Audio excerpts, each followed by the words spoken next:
Alright, hey guys. Since I'm home on break from school, I actually found the time to make the one flip tutorial. So, yay. I know a lot of people have been asking for it, so I'm sorry that I haven't been able to do it sooner, but here it is. I hope you enjoy it. And yeah, let's get started. Okay, so a couple of things about one flip that you need to know. Oh, and in this tutorial, I'm going to assume that you already know the keyhole method, and if you don't, then I'll probably put an annotation like over here in the corner. Why not? And if it's not there, that's going to be embarrassing. But okay, so assuming you already know the keyhole method, there are a couple things you need to know that are different about one flip from keyhole, and so when you do keyhole, you leave one slot open on the top. In one flip, the difference is that you have that one slot filled with the piece that's supposed to be there, but obviously flipped over. Maybe not obviously, sorry, I shouldn't assume. Like with the keyhole tutorial, I will go through the method and do a quick overview of everything, and then I'll go step by step and explain everything in detail. Okay, so with the scrambled Pyraminx, not scrambling tips because it doesn't matter,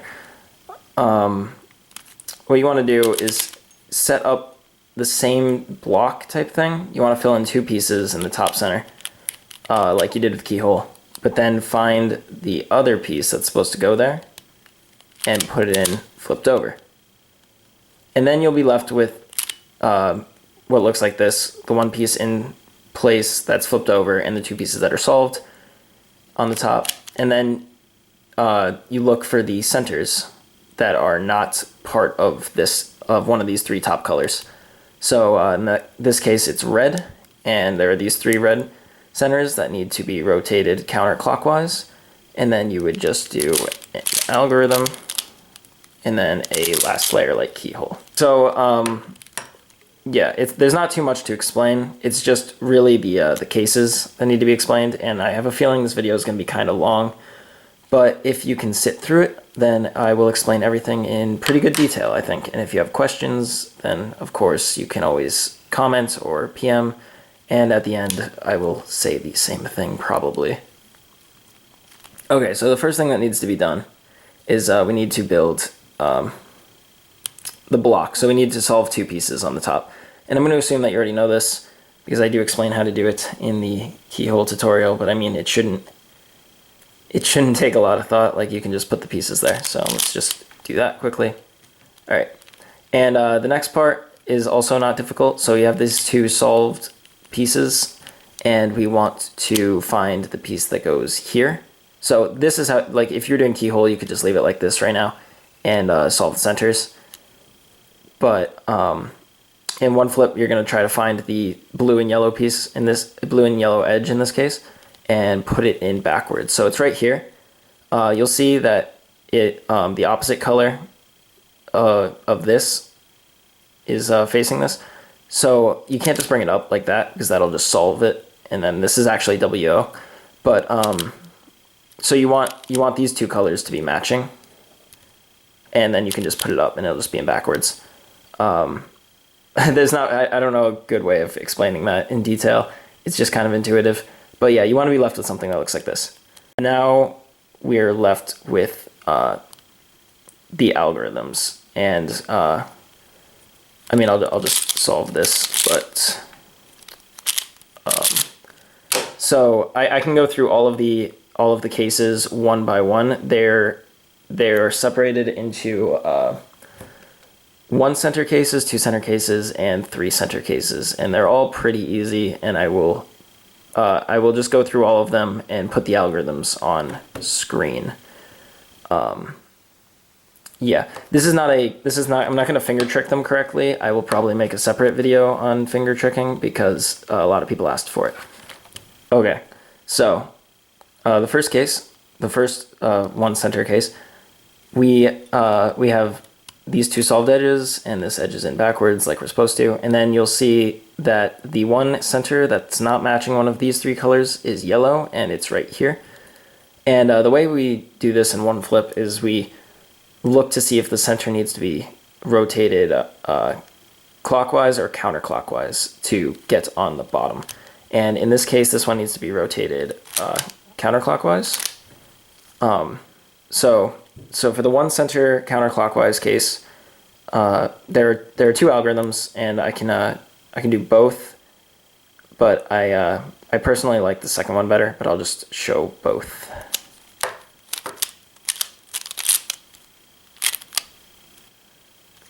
And the second algorithm is, so you rotate so that this edge is in the front, and then you put it in the back. Sorry if this is confusing or not very helpful. I'm trying to think of a better way to do this, but I really can't. So, okay. So second center, or second case, is that we have one center that needs to be rotated clockwise. And you hold it like this with the center in the front and the one flip, or in the flipped edge on the left, and you do this algorithm. And the other case is we hold the flipped edge in the back with this edge on the right, and then do this algorithm. Except I lied.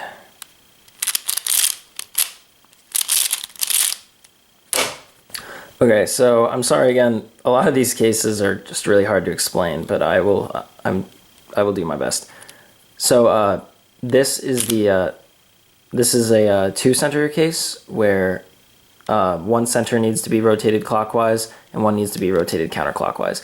So we hold it with the two wrong centers in the front and the flipped edge on the right like this, and we do this algorithm.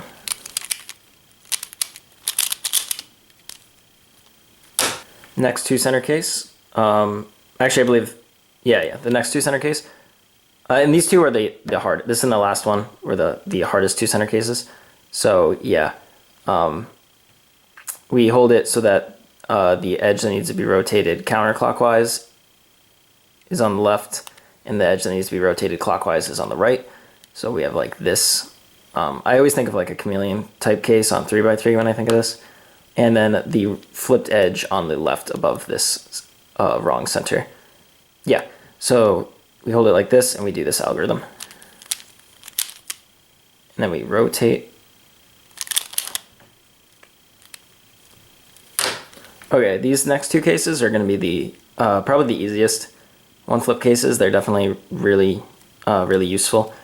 So you hold the yellow, or the both of these centers need to be rotated clockwise, and you would hold them so that you have one in the front and one on the right, and the flipped edge above the one on the left, and then you just do this algorithm.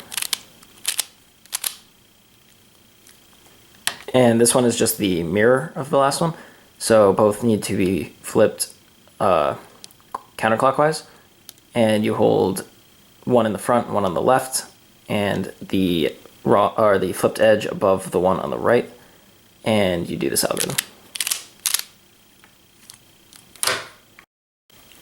Okay, that was it for the two center cases, and now these are the three center cases. There are four of these. Two of them are just mirrored. So these are a little bit more confusing because it really matters where you start with this edge above the center.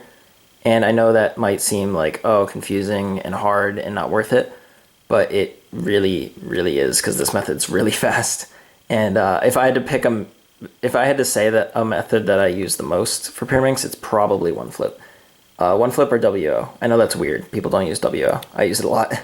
But yeah, so in this case, you have these two centers on the left that are facing the same direction. And then you have this one on the right, which would be facing away. And there is a case where this is facing towards you, so you can just recognize it by holding these two on the left and holding the flipped edge above this center. And yeah, so the algorithm for this looks like this.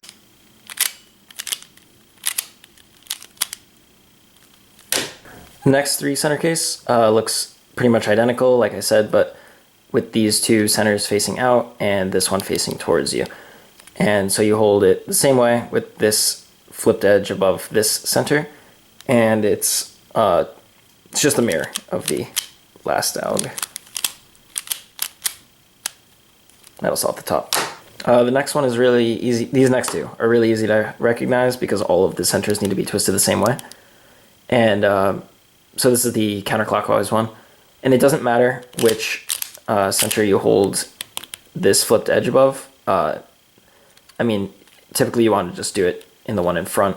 But I guess if you have a weird finger trick thing that you do, then you might want to hold it some other way, but it doesn't matter as long as you're rotating the top the same direction. So the whole time you're going to rotate the top counterclockwise. So the algorithm looks like this.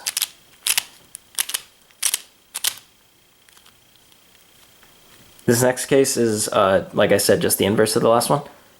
And so you hold it, again, any way you'd like, and you're going to rotate the top clockwise this time.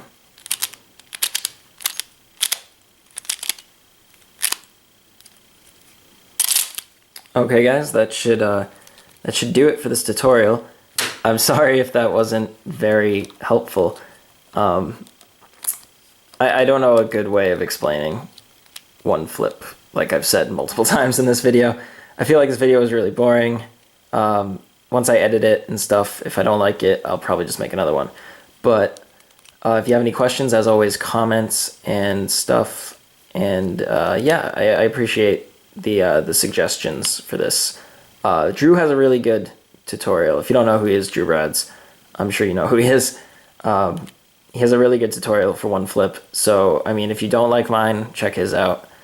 I would not at all be upset about that. I learned from his tutorial. It's the best on YouTube. So yeah, thanks for watching.